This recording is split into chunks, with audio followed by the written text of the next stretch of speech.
Grisly crime stories from past. The Lost Flyer. On Saturday, 15th of April 1933, the Times reported, "No news has been received of Captain Lancaster, who was flying from England to the Cape since Wednesday. Our Algiers Correspondent reports that he left Reggan, an oasis in the Sahara, at 6:30 on the evening of that day for Gao on the Niger. Sandstorm was causing bad visibility.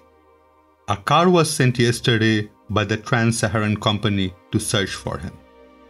The celebrated airman had left England on 5:38 on the morning of 11th of April in an attempt to beat the record for a flight to the Cape.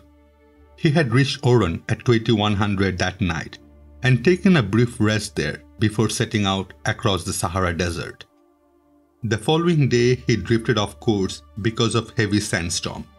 Nevertheless, he managed to reach Reggan, where he rested for 3 hours, worn out. There was no moon, and a strong northwest wind was blowing.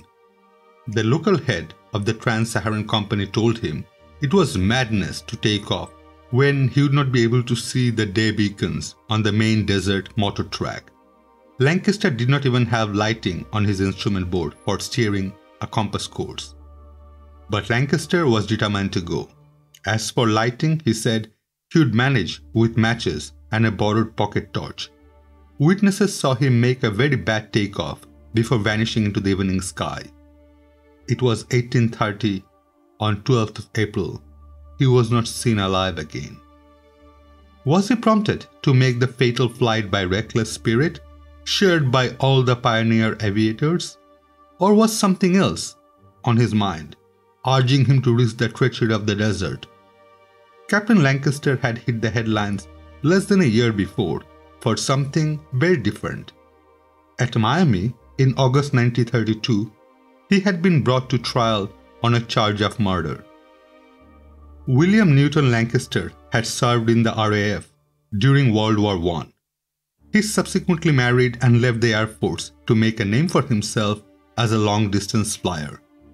The 20s was the decade of Lindenberg, Cobham, and Kingford Smith, men who opened up the world's air routes. Women too played their part in those pioneer years, and one of them was Australia's Mrs. Keith Chubby Miller.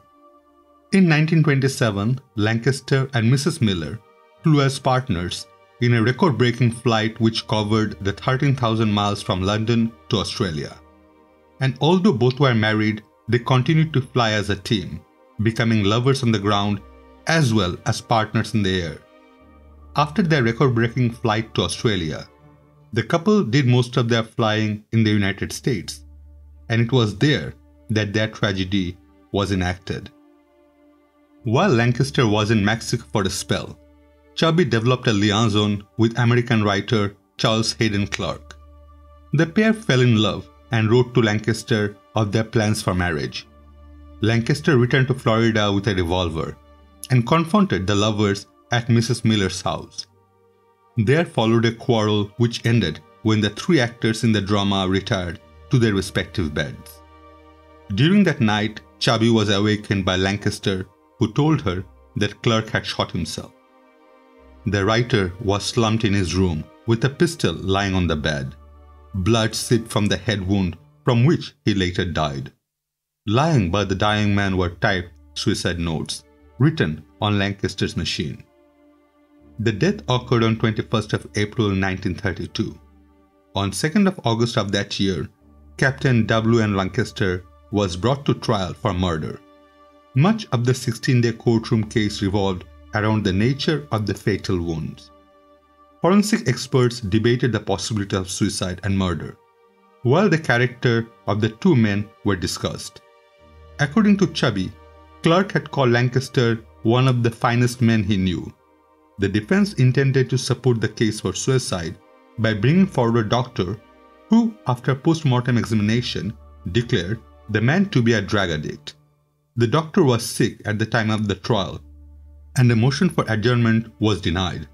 Nevertheless, after deliberating for 6 hours, the jury found Lancaster not guilty. Chubby had stood by the airman at his trial, but their relationship has inevitably suffered.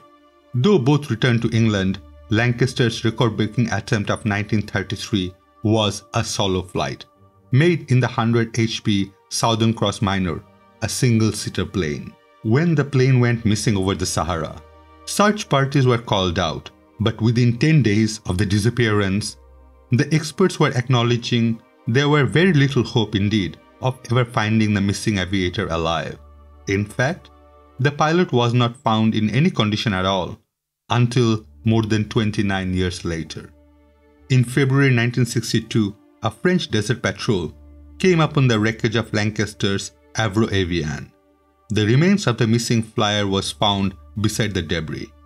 His logbook contained entries for 8 days after the crash, 8 days awaiting death in the desert, in which he recorded his love for Chubby Miller.